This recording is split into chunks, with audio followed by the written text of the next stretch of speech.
The day that Hurricane Katrina hit, my life totally changed. It was just so massive and so big and so strong that I really started getting worried. The water is rising every 5 minutes. He said, what water? He said, the levee has broken.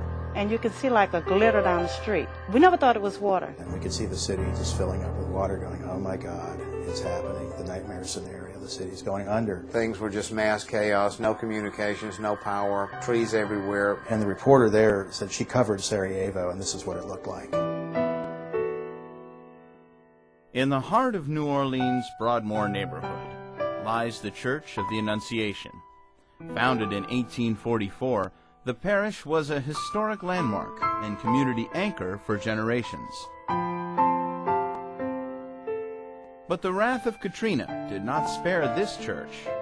Its chapel was flooded by 8 feet of water, and many of its members, including Jerry Kramer, had lost everything. We had been told this could happen.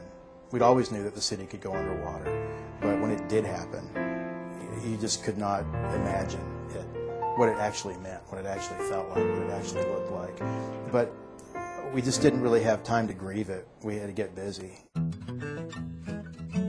Setting their own needs aside, the congregation began an earnest relief effort, reaching out to their beleaguered neighbors.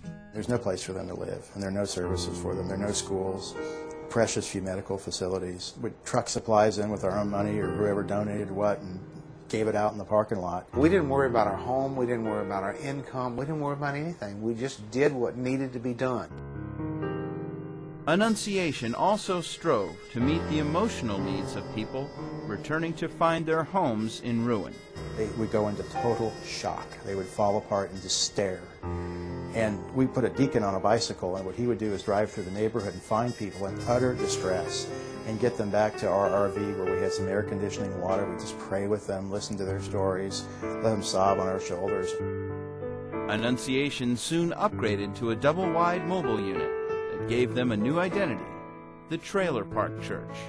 That trailer is just round the clock. It's 7 days a week, 18 hours a day. It's become our neighborhood center. We packed 125 people in the trailer for the first service back here. A wonderful service to be together again. And that's where we're worshiping to this day. And to this day, Annunciation has aided tens of thousands at their relief center. But that wouldn't have been possible without the contributions of a few good Samaritans who redefined the word Thanksgiving. When Hurricane Katrina struck, New Orleans bus driver Robert Perry evacuated the Crescent City with no intention to return. If I had known what I knew, I would have gotten out a long time ago. If I was the mayor, I would have resigned. I would have gotten out, because I've never, it's one thing seeing water when it's in its borders, but seeing water in your house. While those in New Orleans fought the deluge of disaster, Robert and his fellow evacuees were staying comfortably in Atlanta. People were just opening our arms to us. Fortunately, we didn't have the situation that they faced in Baton Rouge and Houston. Robert told me very clearly he was not coming back to New Orleans ever. He was making plans to leave Atlanta and go back to Delaware, where his family is from. But when plans for a mobile outreach arose, Robert's journey made a sudden U-turn. We're going to buy an RV, a big mobile home. We're going to use it as a frontline triage facility when people start getting back into the city. Do you know of anybody who can drive anything big? And I thought, Robert Perry. He said, guess what? You want to drive a motorhome? I said, what kind? He said, I don't know. He said, you want to drive it? I said, maybe. 1 week later, Robert was back at Annunciation, driving and living in the RV.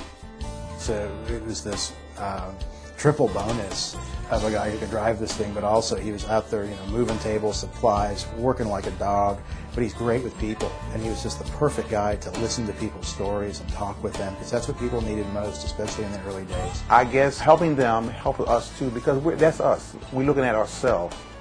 To this day, Robert remains with the church, living in a trailer on their campus. I think Robert has a family here. meaning this congregation? It was us, this family, that beckoned him back to New Orleans and brought him back and kept him here as well. I think about going home a lot, but the church is the thing that keeps me anchored here. We could not have pulled off the mobile unit ministry without Robert. No way. God gave us the perfect guy at the right spot to come in.